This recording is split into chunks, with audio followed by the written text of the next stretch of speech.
Because of the way the universe is created, we each of us live in two worlds at the same time. We have to live in the outer life of our own bodies and the inner life of our own souls.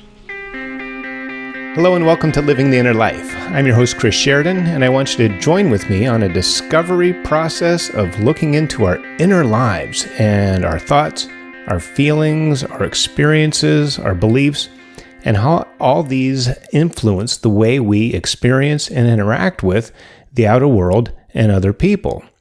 Now, one of the ways in which we interact with the world is through government. Governments to provide services, to provide security, to do the things that are too big for each of us individually. And a lot of these have to do with infrastructure, roads, air traffic control, military, things of that nature. But the things that sometimes we ask a government to do, some of these things may be better left to us, to ourselves. Maybe we know better. Maybe we can do better than a government can. When we try to change behavior, if you want to change sentiment and make people nicer to each other, these are very human things. They're not well suited for government. Now, one of the experiments we tried, I believe it was in the 1920s, was Prohibition. Apparently there was a huge drinking problem, so much so, or at least it was thought of as being so big, maybe it was, that not only did we ask the government to pass laws, they actually changed the Constitution. They developed a constitutional amendment to outlaw alcohol. And what happened?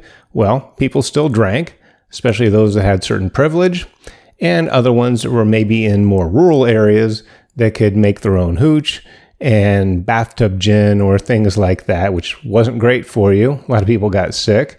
But in some ways, more people drank because they were told not to do it. But the problem is that we asked government to make a law to change the Constitution, which is the law of the land, to forbid the sale, distribution, and consumption of alcoholic beverages. But there were speakeasies, there were bootleggers, organized crime flourished during this time, because if drinking was against the law, then everyone who drank were outlaws, and there was plenty of desire still for people in this nation and elsewhere to drink, to consume a lot of alcohol. Maybe life was difficult. I'm not sure what was behind all that. Maybe booze was cheap, but it seemed to be something that was that bad or that important, that huge, that we couldn't do it on our own. We had to have government do it for us, and it didn't work. All right, now Prohibition ended, I think, in 1933, the year before Alcoholics Anonymous developed a 12-step program in a more formal way, which since then has been very, very successful in helping people quit the addiction of alcohol. But these are people who want it, not necessarily those who need it the most. Sometimes the people who need it the most want it the least. And it can only work, like many, many other things, if you want them. Okay? You have to want to do something. You have to want to make the change. If it's quitting a behavior, whether it's alcohol or certain kinds of food or other activities that aren't helping, aren't suiting you, and instead of making a law, you have to make it law in your heart. You have to make it the law of your land that this is what you want. And you have to rule over that. You have to enforce these rules and not ask somebody else out there to do it. And I think that's kind of at the root of our problem today, is that we expect other people to do things for us that we should do ourselves. Okay? And we wait for that, this external authority or power to regulate our lives in ways that we should really probably be doing it ourselves. So whether it's alcohol or if it's unhealthy food, yes, I think it's great that governments, the FDA, certain agencies have made it so that we require ingredients and calories and certain amounts of different components of these food substances to be listed on the nutrition facts part of every label, of every package. And the idea with this is that the companies that are producing the food products are telling us what's in it because we need to know that. And that's something I think is great for a government to be able to do, because the government, at this example, is between the consumer and the producer of the product, the company that makes the food product, to make sure that the people know what's going on and that the companies are honest about disclosing what's actually in these food products. And the idea is that knowing that, we are empowered with this knowledge and we can make an informed choice. We can make a decision on what we choose to put in our bodies, what to buy at the store or not. And that's a form of self-regulation, or in a way, self-government. Okay? So we have these bits of information, but sometimes a lot of us still don't make these decisions and enforce them on our own. We figure, well, if it's on the shelf, it's got to be okay. Or you don't know what the ingredients mean, haven't taken the time to do that and just assume that we're being taken care of, that these companies aren't lying to us and that our government is keeping tabs on them. And a lot of times, sometimes that doesn't happen. Sometimes the lobbying interests of a company can get to the government agency and maybe skew a study or a report or grease the wheels in some way that what gets put on the shelf may not be the right thing for us. We can't just assume that just because it's legal or just because it's available for sale that it's actually okay. You have to do the research. You have to look into it. You have to become your own government agency, your own EPA in this instance, or FDA, I guess we're talking about food. So you have to talk with people, you have to do research and find out really what's good and what's not good. And not be so taken in by commercials and this whole advertising juggernaut that is really only designed to do one thing, and that's to get you to buy their product, okay? So they have an interest in making their product as, easily accessible and as desirable and maybe something you can't live without, or if you drink this soda, your life's going to be so much better. If you drink this beer, you're going to get the girl or the guy or whatever it is you want. And that's not necessarily true. And we know that from cigarettes. Cigarettes were advertised immensely in the 50s and 60s. 60s is when the warning label came out. And even in the 70s, the Marlboro Man, you have all these commercials. You have this break. It was billboards. It was everywhere. Magazines, so many advertisements for cigarettes. And then people in the movies were smoking and on TV. And it was just the American public, a huge percentage of people smoked in the mid 20th century and a little bit further until we realized more and more, individually and collectively, this may or may not be a good thing. And then we set up rules. Young people can't buy cigarettes until they're a certain age. And then we limited the advertising that's on TV, that it got taken out of sports advertising. They used to be huge in like race car events.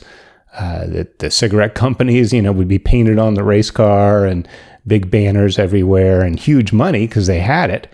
And if you make a bunch of money in a company, one of the ways you can spend it is on advertising so you can make more money. So they made their products as desirable as possible. And even though maybe we trusted the government to do the right thing, they didn't really step in until enough people said enough is enough.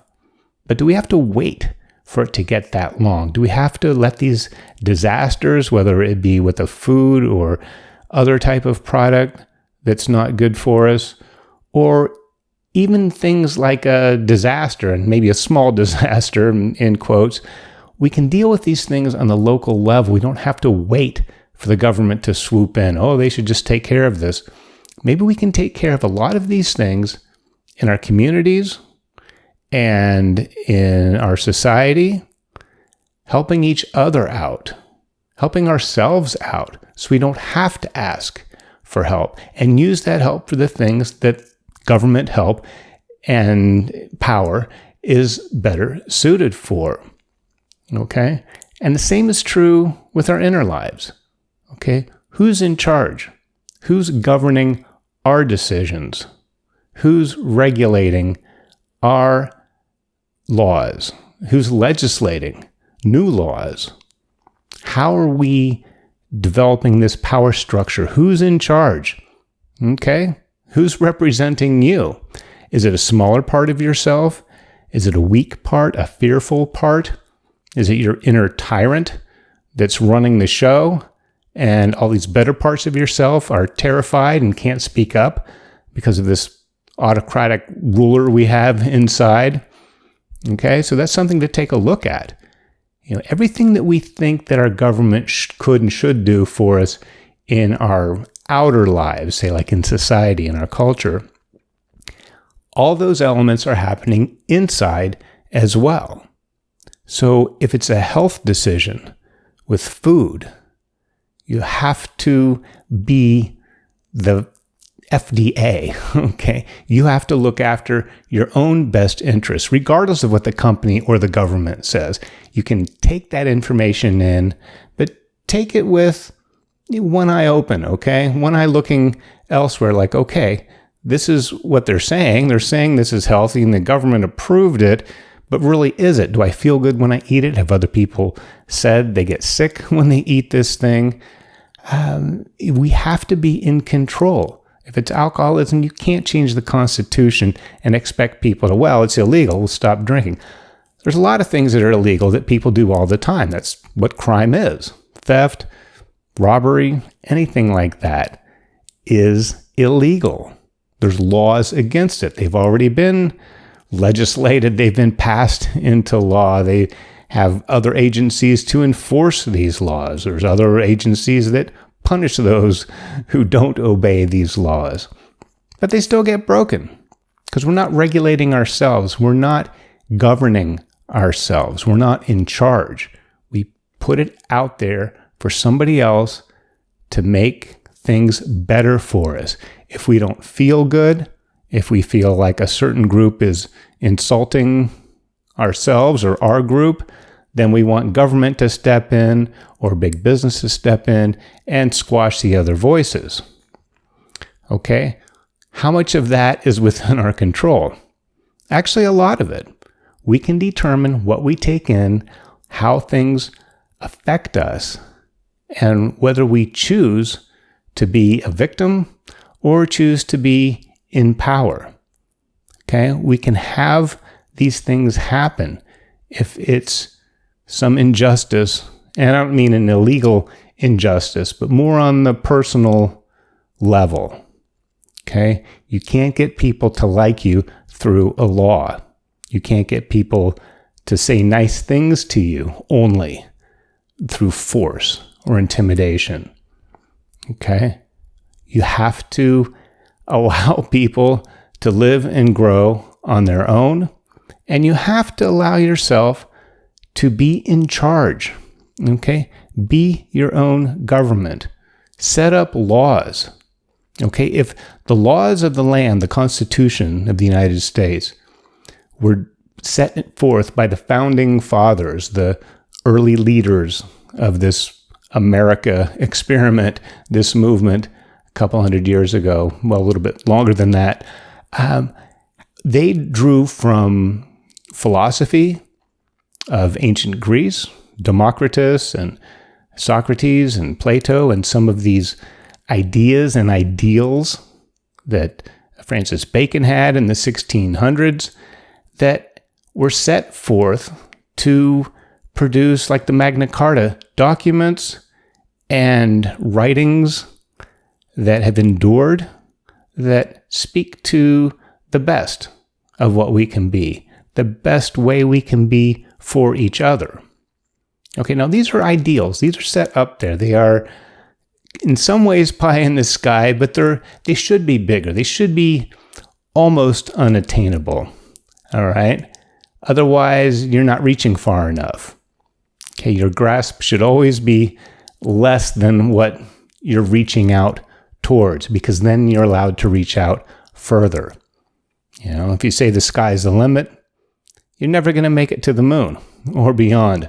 Okay, so we can't put these limitations. So when we're developing these governing principles, okay, within as well as without, we need to make sure that they are from good sources. So we can rely ourselves on ethics, morals, values that we have, ones that maybe have been influenced or introduced by other people.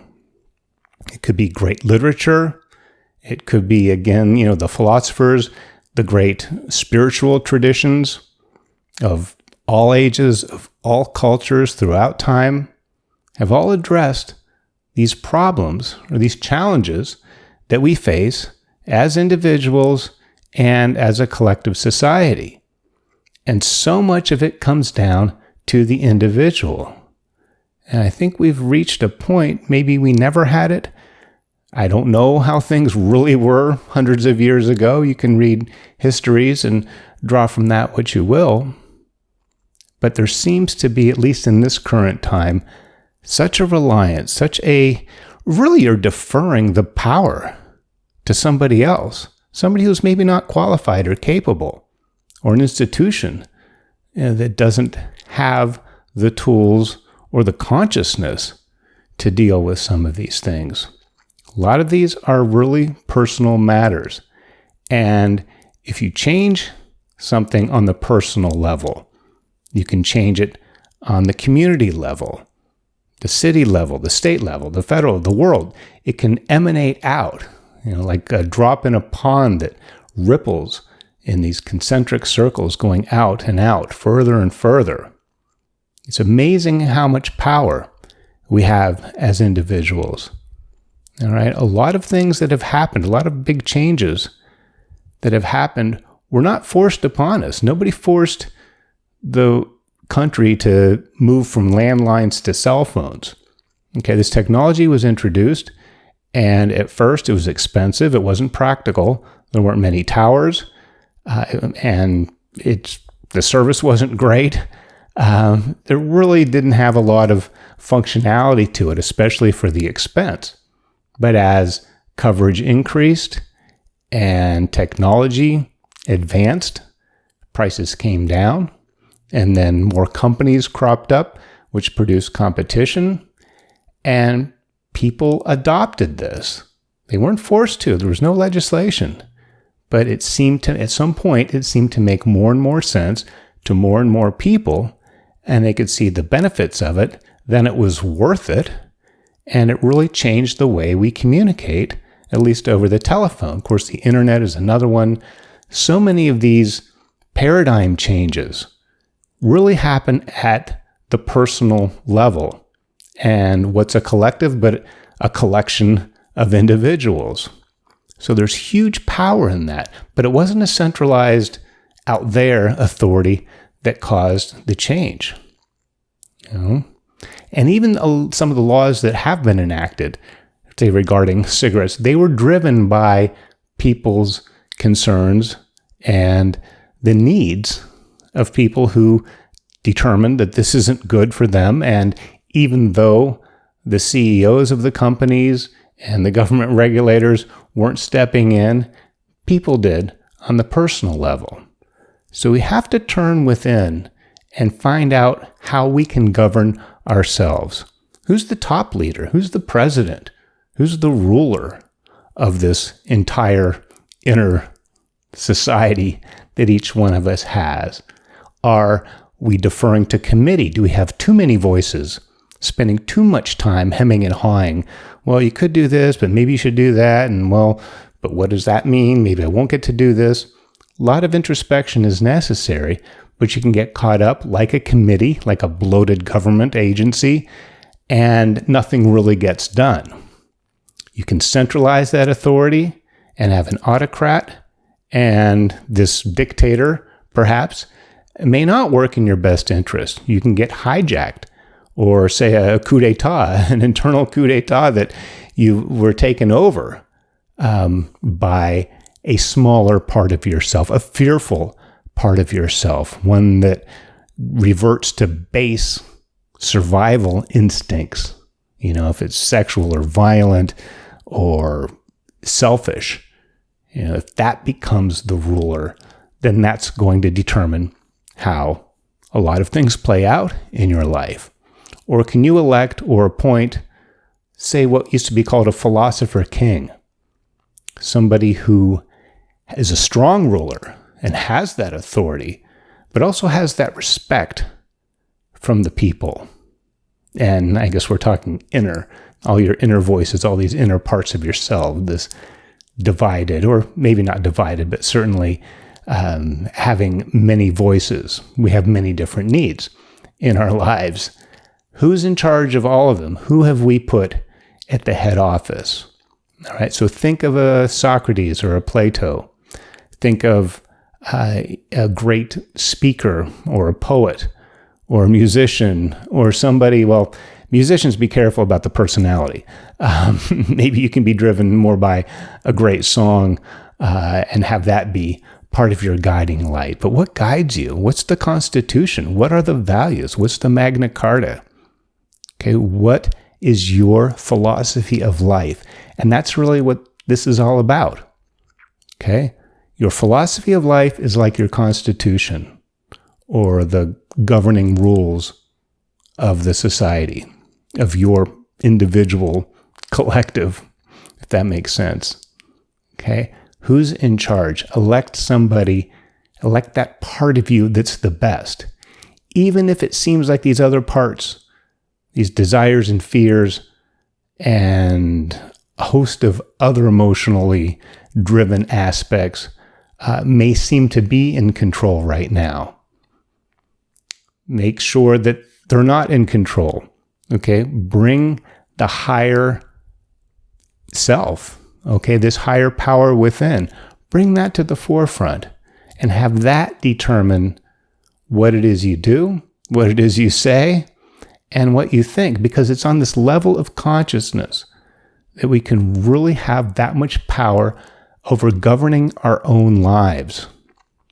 Okay? So get the values, have your inner constitution, the laws and the rules, your Bill of Rights.